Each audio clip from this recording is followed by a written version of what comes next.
आप सभी का स्वागत है तिवारी एकेडमी में। कैसे हैं आप लोग? मुझे उम्मीद है कि आप सभी लोग बहुत अच्छे होंगे, स्वस्थ होंगे, मस्त होंगे, बेहतरीन होंगे और जहाँ भी है वहाँ पे कर रहे होंगे खूब सारे मज़े, है ना। आज के इस वीडियो में हम बात करने वाले हैं कक्षा 5 में ईवीएस यानी पर्यावरण अध्ययन के अंतर्गत आने वाले अध्याय 4 की, जिसका शीर्षक है खाए आम 12 महीने। तो चलिए शुरू करते हैं आज के इस वीडियो को और देखते हैं कि हम सभी का पसंदीदा फल, हमारा फेवरेट फ्रूट यानी मैंगो, आम, उसके बारे में इस चैप्टर में क्या कुछ दिया हुआ है। तो चलिए जानते हैं। सबसे पहले आप इस चित्र को देखिए जो आप स्क्रीन पर देख रहे हैं। यहाँ पर कुछ बच्चों के नाम दिए हैं और वो बच्चे क्या कह रहे हैं उसे समझिए। मुझे लगता है कि ये टिफ़िन की बात यहाँ पर कर रहे हैं। अपने अपने टिफ़िन में ये क्या लाए हैं। सबसे पहले बात करते हैं नीतू की। नीतू कह रही है अमन के डिब्बे में तो मीठी पूरी है। अमन कह रहा है नीतू आलू की सब्जी लाई है। प्रीति कह रही है मैं भिंडी लाई हूँ। फिर नीतू कहती है अमन कहता है नीतू लगता है तुम्हारे आलू तो खराब हो गए हैं। प्रीति कहती है हाँ, इन्हें मत खाओ, कहीं तुम्हारा पेट खराब ना हो जाए। अरे तुम ये भिंडी ले लो ना। अब चर्चा करते हैं, तो ध्यान से सुनिएगा। यहाँ पे लिखा है अमन को क्यों लगा कि आलू खराब हो गए। तो मैं आपको बता दूं, आलू से आ रही थी खराब बदबू, है कि नहीं। और खराब बदबू आने की वजह से अमन ने ऐसा सोचा कि लगता है आलू खराब हो गए हैं। आपने भी नोटिस किया होगा ना बच्चों, कई बार ऐसा होता है कि खाना जब खराब हो जाता है ना, कई बार क्या हर बार होता है, जब भी खाना खराब हो जाता है उसमें से आती है बदबू, जिससे हमें पता चल जाता है कि ये खाना खराब हो गया है, अब हम इसे खा नहीं सकते। अगर खाएंगे तो ये हमारे शरीर पर गलत असर डालेगा, हम बीमार पड़ेंगे, है ना। ठीक है, इसके बाद में आगे है, क्या तुमने कभी ऐसा खाना देखा है जो ख़राब हो गया हो? तुम्हें कैसे पता चला कि वह ख़राब हो गया है? मैं आपको बता दूं कि मेरे घर में एक बार सुबह दाल बची हुई थी फ्रिज में, हालांकि वह रखी हुई थी, लेकिन उसको निकालने के बाद जब मैंने खाने के लिए उसको गर्म किया तो उसमें से बदबू आने लगी। तो मुझे पता चला कि वो ख़राब हो गई है। तो ऐसे में जब भी खाना ख़राब होता है तो हमें उसमें से बदबू आ जाती है। फिर आगे लिखा है प्रीति ने नीतू को आलू खाने से मना किया। तुम्हें क्या लगता है कि यदि नीतू वह खा लेती तो क्या होता? तो मैं आपको बताऊं कि अगर नीतू वह आलू खा लेती तो वह बीमार पड़ जाती, उसकी तबीयत खराब हो जाती, है कि नहीं, क्योंकि वो आलू तो खराब हो गए थे। इसीलिए प्रीति ने आलू खाने से उसको मना कर दिया और अपनी भिंडी ऑफर करी। आगे है लिखो। ठीक है, देखते हैं क्या लिखना है। लिखना है रसोई घर में से खाने पीने की कुछ चीज़ें चुनकर लिखो जो 2-3 दिन में ख़राब हो सकती हैं, उनके बारे में बताओ। अब वो कौन कौन सी हैं जो 2 से 3 दिन में ख़राब हो सकती हैं? तो मैं आपको बताता हूँ कि 2-3 दिन में, जैसे हम बाज़ार जाते हैं और बाज़ार से सब्ज़ियाँ ख़रीद के लाते हैं, है ना।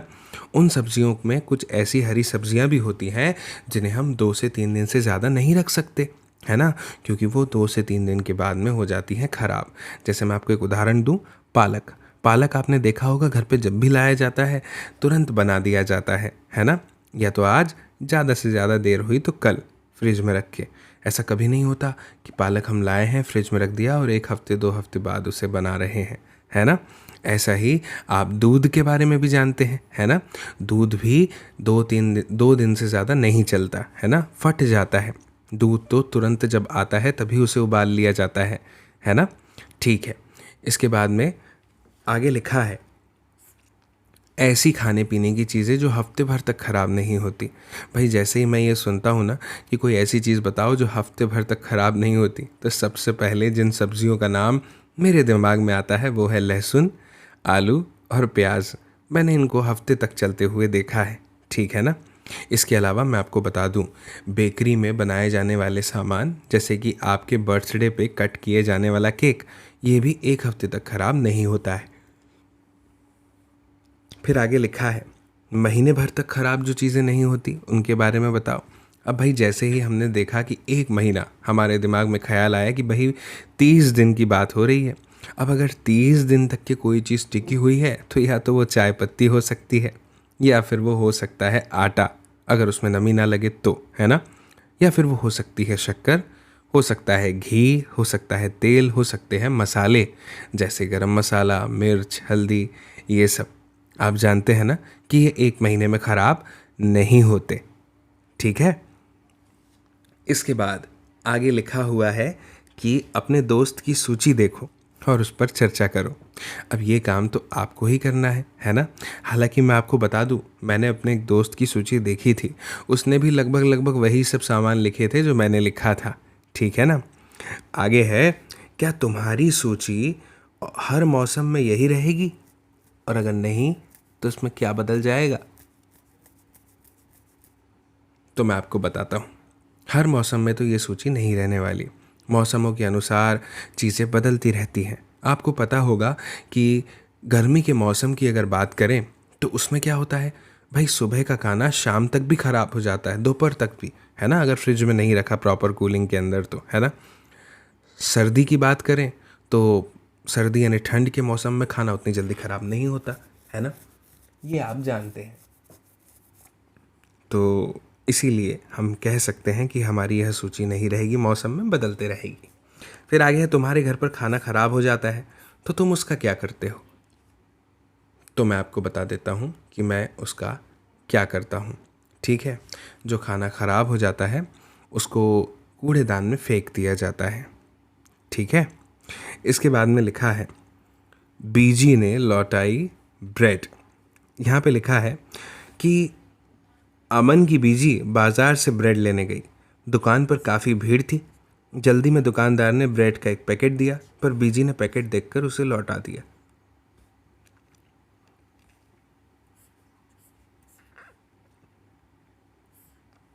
क्या तुम ब्रेड का ये पैकेट देखकर अनुमान लगा सकते हो कि बीजी ने वो पैकेट उसे क्यों लौटा दिया होगा। अब आप ध्यान से इस पैकेट को देखिए। आपको मैं थोड़ा जूम कर दूं, आप स्क्रीन पे अच्छे से देख पाएंगे। ये देखिए, ये जो आपको हरे हरे डॉट्स यहाँ पे दिख रहे हैं ना, ये बता रहे हैं कि ये पैकेट ख़राब हो गया है। ठीक है ना, इसमें फफूंद लग गई है। और इसीलिए बीजी को ये बात समझ में आ गई और उन्होंने क्या किया, उन्होंने पैकेट लौटा दिया। अगर हम भी होते तो हम भी लौटा देते, है ना, क्योंकि अब हमें ये बात पता चल गई है। इसके बाद लिखा है, उन्हें ब्रेड ख़राब क्यों लगी। तो मैं आपको बता दूं कि ब्रेड के पैकेट पे बहुत सारी जानकारी लिखी होती है।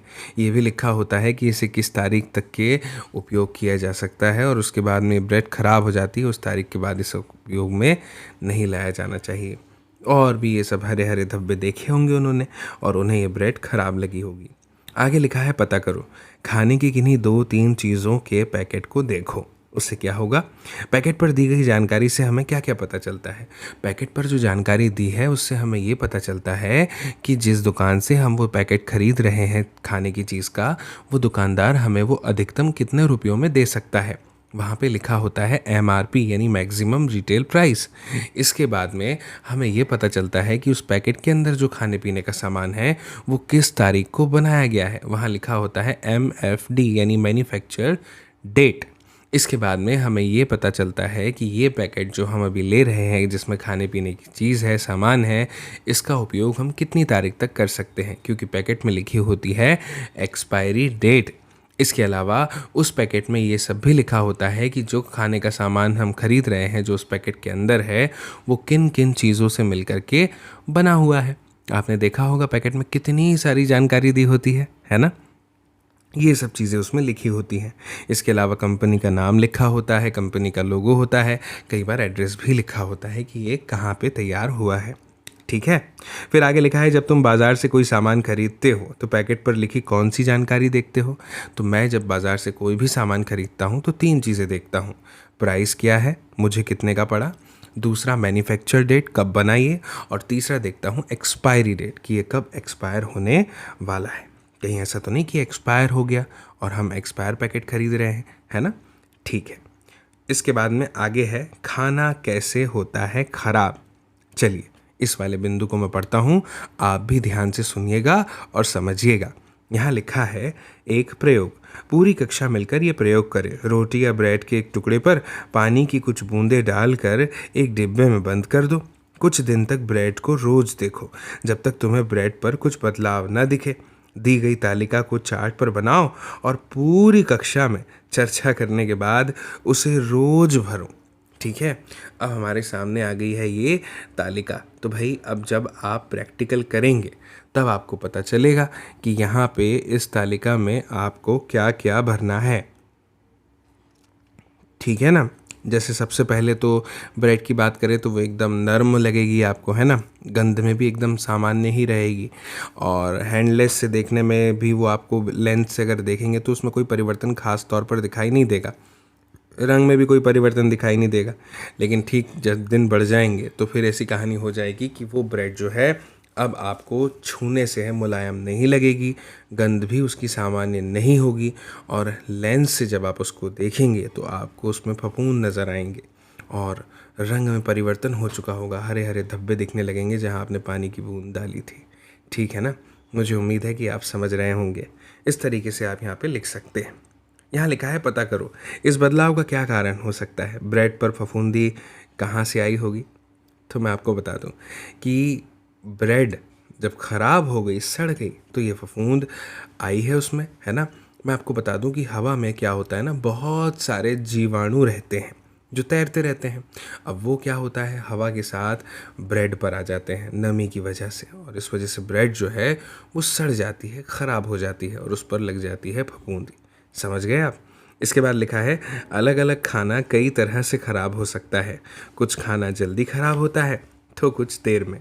खाना किन कारणों से और किन स्थितियों में जल्दी ख़राब हो सकता है उसकी सूची बनाओ। तो मैं आपको बता दूं अलग अलग मौसम में अलग अलग तरह से खाना ख़राब होता है ना। अगर गर्मियों की बात करें और बरसात के मौसम की बात करें तो ये दो ऐसे मौसम है जिनमें खाना जल्दी ख़राब हो जाता है कि नहीं। क्योंकि अब कैसे होता है वो हमारी सावधानी नहीं रखने की वजह से हो जाता है। अब देखिए कैसे, अगर दूध को हम नहीं उबालेंगे, अच्छी तरह से हमने उसे बॉईल नहीं किया, तो क्या होगा, दूध आसानी से फट जाएगा, है ना, वो कल तक नहीं रह पाएगा। खाना अगर ठीक से ढका हुआ नहीं है और हम उसको उबाल रहे हैं तो भी वो ख़राब हो सकता है।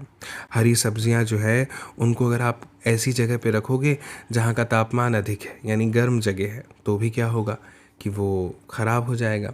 आपको पता है ना, एक चीज़ हमारे घर में ऐसी भी होती है जो कि बहुत स्वादिष्ट होती है और 1 साल तक हम उसका उपयोग कर सकते हैं, वो है अचार, है ना, जो हम घर पे बनाते हैं। आम का अचार, नींबू का अचार, मिर्च का अचार, है ना।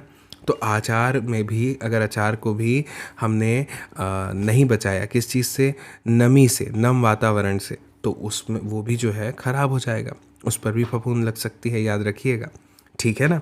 तो मैं आपको यही बताना चाह रहा था दोस्तों कि ये सारी चीज़ें हैं जो आप अपने प्यारे से उत्तर में लिख सकते हैं।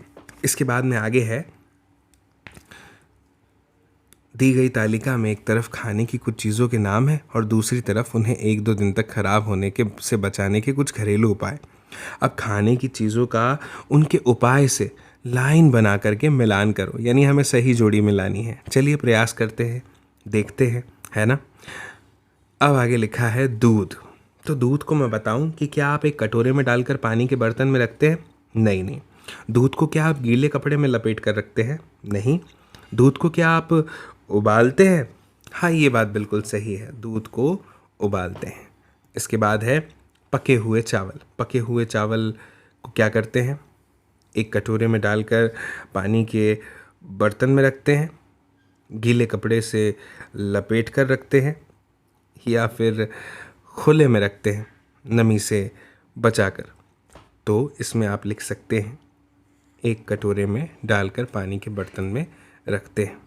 हरे धनिया की बात करें तो इसको गीले कपड़े में लपेट कर रखा जाता है, और अगर बात करें प्याज लहसुन की तो इसको खुले में रखते हैं नमी से बचाकर।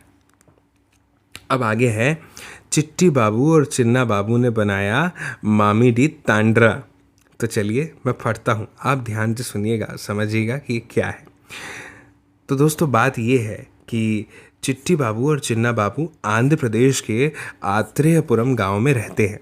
छुट्टियों में उन्हें आम के बाग में खेलना बहुत पसंद है। मुझे लगता है आपको भी आम बहुत पसंद होंगे, है ना? जब पेड़ आम से लदे होते हैं और उन्हें कच्चे आम को काटकर नमक मिर्च लगाकर खाना भी बहुत पसंद है। उनके घर पर उनकी अम्मा कच्चे आम को अलग अलग तरह से पकाती है। वे आम का अचार भी 3-4 तरीके से बनाती हैं। आम का यह अचार साल भर तक चलता है, अगले मौसम में आम आने तक। एक दिन शाम को खाना खाते समय चिन्ना बाबू ने कहा, अम्मा इतने सारे आम पके रखे हैं, उनका मामिडी तांडरा यानी आम पापड़ बनाओ ना। फिर उनके अप्पा ने कहा, यह तो 4 हफ्तों का मेहनत वाला काम है। अगर तुम दोनों भी मदद करोगे तो ही हम सब मिलकर मामिडी तांडरा यानी आम पापड़ बनाएंगे। भाइयों ने मदद के लिए जल्दी से हामी भर दी। अगले दिन सुबह दोनों भाई अपने अप्पा के साथ बाजार गए। वहाँ से चटाई, कैजुरीना पेड़ के डंडे, नारियल से बनी रस्सी, गुड़ और चीनी खरीद कर लेकर आ गए। आप चित्र में देख सकते हैं किस तरह से बनाए जा रहे हैं। अम्मा ने आंगन में एक कोना ढूंढा जहाँ दिन भर अच्छी धूप आती हो। यहाँ दोनों भाइयों ने डंडों से एक ऊंचा मचान बनाया। उन्होंने उस मचान पर रस्सी की सहायता से चटाई बांधी। अगले दिन अप्पा ने सबसे ज़्यादा पके हुए आम अलग छाटे। सभी ने मिलकर आम का गूदा निकाला। फिर एक बड़े बर्तन पर पतले सूती कपड़े से क्या किया, आम के रस को छाना। क्यों छाना? ताकि गूदे में आम के रेशे न रहें। चिट्टी बाबू ने क्या किया, उन्होंने गुड़ को अच्छे से तोड़ा ताकि उसमें बिल्कुल भी गांठ ना रहे। फिर उन्होंने आम के रस में बराबर मात्रा में गुड़ मिलाया और चीनी। चिन्ना बाबू ने उसे बड़े चम्मच से खूब अच्छी तरह मिलाया। अम्मा ने इस मीठे गूदे की एक पतली सी परत चटाई पर फैला दी। फिर उसे धूप में सूखने के लिए छोड़ दिया। दिन छिपने पर उन्होंने चटाई को एक साड़ी से ढक दिया। अगले दिन उन्होंने फिर से आमों का गूदा निकाला, उसमें चीनी गुड़ डाला। फिर पिछले दिन वाली आम की परत पर एक और परत जमा दी। चौथे दिन से अम्मा ने बाकी का काम चिन्ना बाबू और चिट्टी बाबू को खुद करने को कहा। फिर क्या हुआ पता है, दोनों ने मिलकर ऐसे ही कई परतें जमाई। अगले 4 हफ्तों तक उन्होंने यही चिंता रही कि कहीं बारिश न हो जाए। 4 हफ्ते बाद आम पापड़ की परत 4 सेंटीमीटर की हो गई और एक सुनहरी बिछौनी की तरह लगने लगी। कुछ दिन बाद भानुमति ने कहा, अब आम पापड़ तैयार है, कल हम उसे निकाल कर उसके टुकड़े काटेंगे।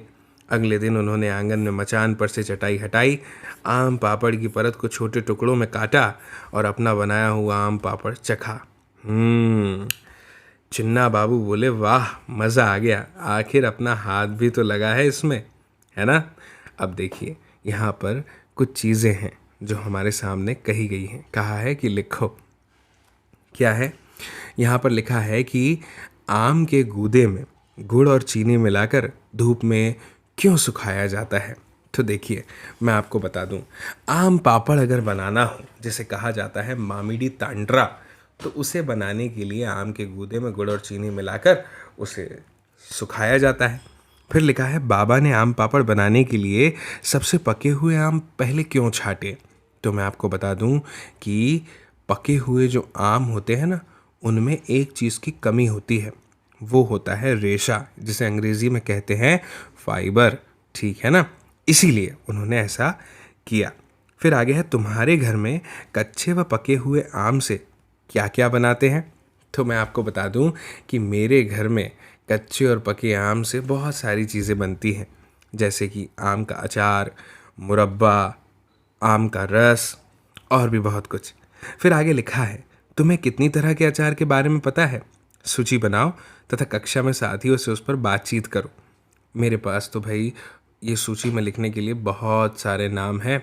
मैंने बहुत सारे अचार खाए हैं, चखे हैं। ठीक है? फिर आगे है, पता करो और चर्चा करो। क्या तुम्हारे घर पर कोई अचार बनाता है? हाँ, मेरी मम्मी बनाती है। कौन सा अचार कौन बनाता है? मेरी मम्मी ही सारे अचार बनाती है। उन्होंने ये तरीका किससे सीखा? उन्होंने ये तरीका मेरी नानी जी और मेरी दादी से सीखा। फिर आगे है, तुम्हारे घर में बनने वाले किसी एक अचार बनाने में किन चीज़ों का इस्तेमाल होता है? अचार बनाने का क्या क्या तरीका है? तो भाई अब ये तो आप ही बता सकते हैं कि आपके घर में अचार किस तरह से बनाया जाता है, उनमें क्या क्या चीज़ें इस्तेमाल होती है और उसका तरीका क्या है। ठीक है। फिर आगे है पापड़, चटनी, बढ़िया, सॉस आदि तुम्हारे यहाँ कैसे बनाते हैं, है ना। तो ये भी आप अपने घर में पूछ कर लिख सकते हैं। फिर है पुणे से कोलकाता तक रेलगाड़ी से जाने में 2 दिन लगते हैं। अगर तुम्हें उस सफ़र में जाना हो तो तुम खाने में क्या ले जाना पसंद करोगे, उसको पैक कैसे करोगे। सब मिलकर ब्लैक बोर्ड पर एक सूची बनाओ। सबसे पहले क्या खाओगे। तो मैं तो अपनी बताऊं कि मैं तो पूरी बनवाऊंगा और आम का अचार ले जाऊंगा, उसके साथ खाऊंगा। फिर आगे है हम क्या समझे।